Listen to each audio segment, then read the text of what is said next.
Hi everyone, I'm Sarah with the Hobby Lobby Creative Studio. Welcome back to our Christmas Tree Basics video series. During this second video, I'll begin adding all my pretty ribbon and some large filler ornaments. So let's get started. So at this point, your tree should be fluffed and lit. I covered lots of great tips for both of those steps during the previous video.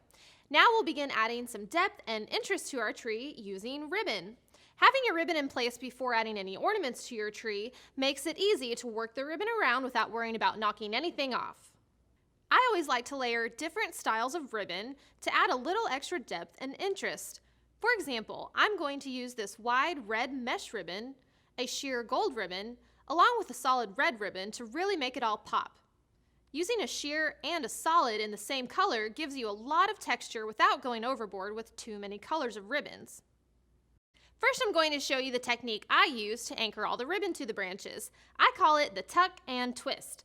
Anchoring your ribbon really well is crucial to getting good full loops that stay put as you work your way down the tree.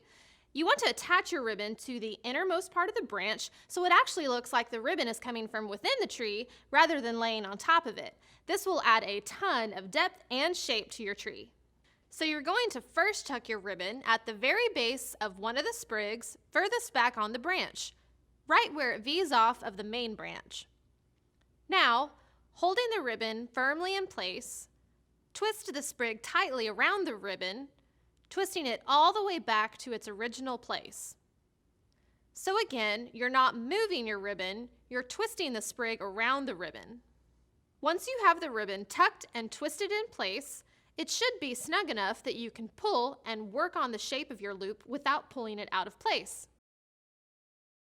So now that you know how to tuck and twist your ribbon, let's talk about placement. Start at the top with your widest ribbon first. Place the end of the ribbon on the back side of the tree so it isn't visible. Do your first tuck and twist, then start looping. The method here is to do a large full loop, then a small loop, then another large loop, and so on. This keeps it interesting and adds good texture.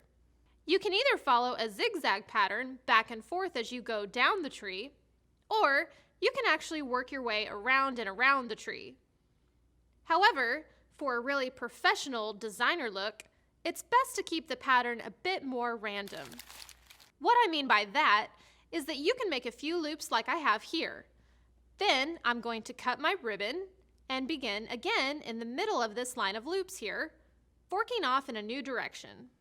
Be sure to let your ribbon drape and loop naturally. Don't pull it tight over the branches. At the same time, you need to be sure your loops aren't sticking out too far beyond the branches and taking away from the overall shape of the tree. In the end, the ribbon should look like it's intertwined and weaving in and out among the branches and the ornaments. Take a step back pretty often, checking that your ribbon looks balanced and is flowing nicely down your tree.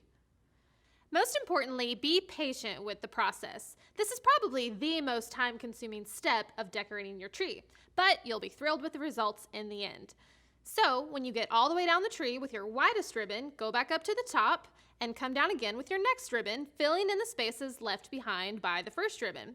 But don't worry about following the same pattern. Feel free to crisscross them or even cut the ribbon and start in a new spot, creating a more random pattern. Here's a look at what my tree looks like after each layer of ribbon. Here's the first layer with just the wide red mesh. Now here's the second layer with the red mesh and adding in the sheer gold ribbon.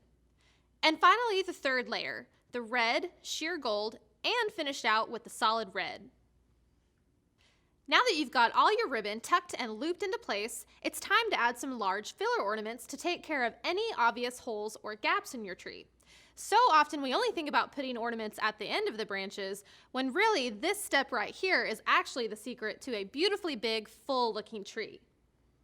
Just start by taking 6 or 7 of these oversized large ornaments and placing them deep in the tree every so often, wherever there may be a visible hole or gap between branches. To secure these ornaments in place, I recommend using a piece of one of these green chenille stems, also known as pipe cleaners, to attach the ornament to the branch. Just loop it through the top of the ornament and do one simple twist around the branch. The color blends right into the tree. but it holds the ornament nice and close to the branch. By the way, the little chenille stems can be found in the crafts department. You want to be sure not to place these really large ornaments up towards the top where they would stick out past the branches. This ensures the Christmas tree maintains its classic triangle shape, even when you've got lots of ornaments on it. Now, take some medium-sized ornaments and place them into the other areas that might look a little sparse. It's probably safe to say you'll use about 10 to 20 of these basic filler ornaments on an average 7.5-foot tree like this one, just to give you an idea. You could obviously use more or less. Take one last good look to make sure you've filled in all the gaps in your branches and you're well on your way to a fantastic tree. Be sure to check out the next Christmas tree basics video where I'll add all the decorative ornaments and the finishing touches that will really make your tree shine. See you again soon!